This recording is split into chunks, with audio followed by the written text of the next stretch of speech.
ব্রাহ্মণপাড়া বাজার সংলগ্ন রাস্তায় অবৈধ অনুপ্রবেশের দ্বারা যানজট সৃষ্টির দায়ে একটি ট্রাক ও একটি পিকআপ চালককে ৭,০০০ টাকা জরিমানা করা হয়। ভোক্তা অধিকার সংরক্ষণ আইন ২০০৯ অনুযায়ী দুইটি মামলায় ৭,০০০ টাকা জরিমানা করা হয়।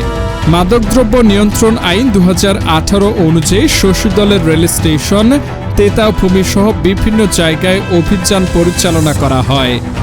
কিছু আলামত জব্দ করা হয় এবং এক মাদক সেবনকারীকে ১৫ দিনের কারাদণ্ড ও অর্থদণ্ড প্রদান করা হয়। পাশাপাশি ৩ জন মোটরসাইকেল আরোহীকে সড়ক পরিবহন আইন ২০১৮ অনুযায়ী ৪,০০০ টাকা জরিমানা করা হয়। কুমিল্লা টু বাগড়া সড়কের লোহারপুল এলাকার রাস্তার গর্ত ভরাট করে মেরামতের কাজ তদারকি করা হয় এবং নির্দেশনা দেওয়া হয়। এদিকে খালের পানির প্রবাহ স্বাভাবিক রাখতে ও জলাবদ্ধতা দূরীকরণে ব্রাহ্মণপাড়া টু নাইখর খালের ভেসাল জালসমূহ অপসারণ করা হয় এবং বাঁশগুলো তুলে ফেলা হয়। বাকি বাঁশগুলো সরিয়ে নেয়ার জন্য মালিকদের নির্দেশনা দেওয়া হয়েছে। পাশাপাশি কিছু অংশের কচুরিপানাও পরিষ্কার করা হয়। জনস্বার্থে এ ধরনের অভিযান অব্যাহত থাকবে।